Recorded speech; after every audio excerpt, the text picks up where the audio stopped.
నమస్తే క్రియేటర్స్, మీరు ఆల్రెడీ థంబ్నెయిల్లో చూసుంటారు. నోటీసెస్ అని చెప్పి చాలామంది కనిపిస్తుంది. కొంతమంది కనిపించట్లేదు. మీరు వరీ అవ్వాల్సిన నెసెసిటీ లేదు, భయపడాల్సిన అవసరం లేదు. మీకు కూడా తొందరలోనే కనిపిస్తుంది. ఒకవేళ మీకు కనిపించడం స్టార్ట్ అయిన తర్వాత అప్పుడు మీరు భయపడడం స్టార్ట్ అవుతారేమో. సో దాని గురించి క్లియర్గా మనం మాట్లాడుకుందాము.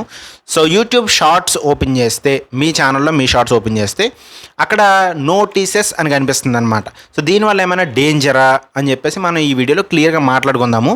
దీంట్లో కంగారు పడాల్సిన విషయం ఏమీ లేదు.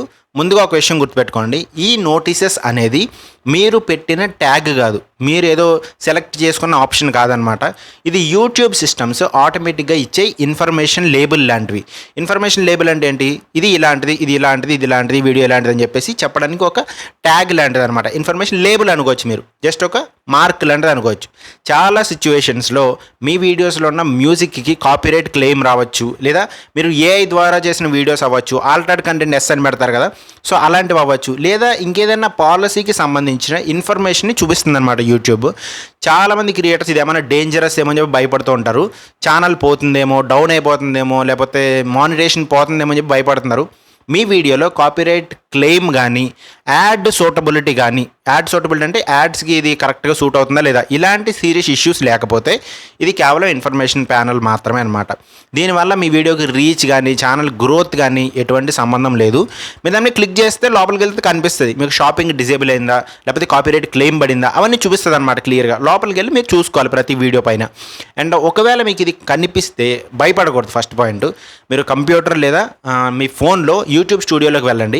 అక్కడ కంటెంట్ సెక్షన్లోకి వెళ్ళండి. అక్కడ రిస్ట్రిక్షన్స్ అనే కాలం ఉంటుంది చూడండి. రిస్ట్రిక్షన్స్లో మీరు నోటీసెస్ అనేది దేనికి సంబంధించి వచ్చిందో క్లియర్గా రాసి ఉంటుంది.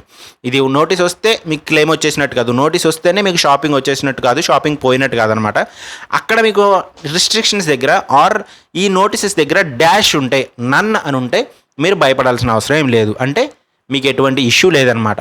ఒకవేళ ఉంది, మీకు షాపింగ్ డిజేబుల్ అయిందని ఉంది, లేదా కాపీరైట్ క్లెయిమ్ అని పడిందని ఉంది, సో దాని గురించి మనం పాలసీ పాయింట్ ఆఫ్ వ్యూ నుంచి మాట్లాడుకోవాలన్నమాట. సో కంగారు పడకండి, మీ కంటెంట్ మీద ఫోకస్ పెట్టండి. ఈ ఇన్ఫర్మేషన్ షార్ట్ అండ్ స్వీట్ అనమాట, మీకు అర్థం అవ్వాలని చెప్పి చెప్తున్నాను. కాపీరైట్ క్లెయిమ్స్ వస్తే నష్టమా, లేకపోతే కాపీరైట్ స్ట్రైక్స్ వస్తే నష్టమా, వాటి గురించి మనం సెపరేట్ వీడియోస్లో ఆల్రెడీ మాట్లాడుకున్నాము. సో దాని గురించి ఇంకేమైనా డౌట్స్ ఉంటే కనుక మీరు కింద కామెంట్ సెక్షన్లో మెన్షన్ చేయొచ్చు.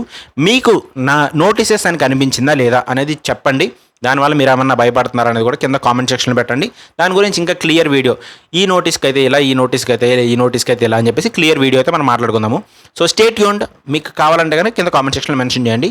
సో అక్కడ డాష్ కానీ నన్ను కానీ వస్తే మీరు భయపడాల్సిన అవసరం లేదు. సింపుల్గా అయిపోయింది అక్కడితోటి. సో అందరం కలిసి గ్రో అవుదాం. మీరు గ్రో అవ్వాలి, నేను కూడా గ్రో అవ్వాలి. Keep supporting Vikas Telugu tech.